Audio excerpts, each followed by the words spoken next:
The easiest way to describe what the Aftermath campaign is, in the context of Gears of War 3, near the end of the game, Marcus and Dom go off in one direction toward Azura, and they send Baird and Cole off to find some supplies. All right. Baird, Cole, you go find reinforcements. We need transport, weapons, and anyone who can fight. It just so happened that they went to Havel Bay to go find those reinforcements, and so we had all the pieces kind of put together, and it was like, you know, let's go tell that particular story from Gears 3. You run into Paddock, who's one of the new characters in Judgment, because he's still hanging around that city. Only COG soldiers are this noisy. Paddock? That sidearm can go back where you found it. I think it's really neat to see Paddock inserted into this point in the timeline of the Gears story. And it takes you back, and I think it's a point in time that everyone's going to be excited to see. Ultimately, it's a reward for fans. Paddock is a Groznian guy.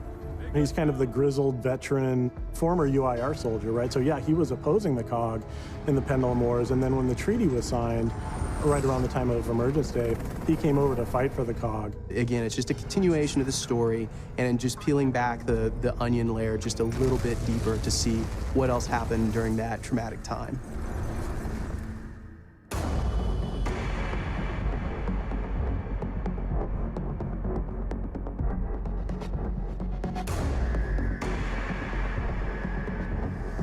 We built Aftermath in as an unlock.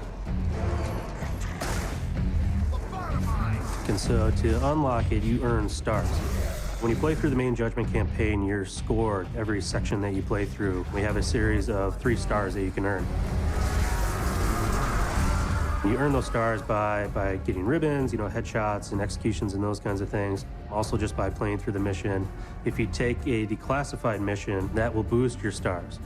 The declassification system changes the way that you play. It's an optional system that you can choose that'll actually add challenge and make it even more intense than it previously was. It also changes the testimony and changes the way that the story is told. The dust gunked things up pretty good, and the grubs were going in for close kills. Basically,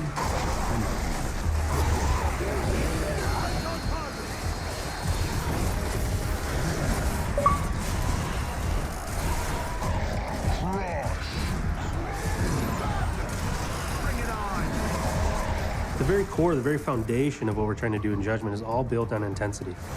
What led up to that is we had a lot of feelings that games get a little bit too easy these days, right? It's more about the experience as opposed to the challenge. To make it more intense, there's some specific things that we did. One of those is the smart spawn system, and so this was a whole thing that we engineered so that when you get into a battle, when you come into an encounter, what you face will be different every single time. You might play through once and get, tickers and maulers as you kind of like lay back, and then you play through again and you push forward, and now you have wretches and different enemies flanking you. So lots of intensity happening in this game. Systems like the Smart Spawn system are really cool for us as designers. I mean, yes, it's a challenge because it forces us to think in a different way. In the past, we could always say, okay, X, Y, Z is going to happen, and then when this ticker explodes, then the door is going to open, and a boomer's going to walk out, and we can script that experience. So it forces us to rethink a lot of the combat scenarios.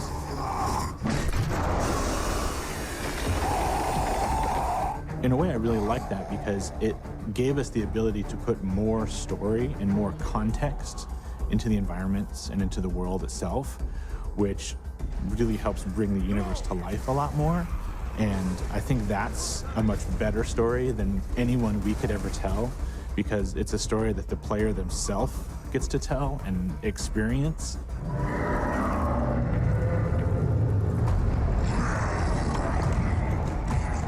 For us, it's a process of evolution. We don't want to just give the same experience over and over again, because that's really an injustice to the fans. And we want to make sure that we're delivering something that's progressing, not just both from a story standpoint, but from a franchise standpoint, but also from a gameplay standpoint.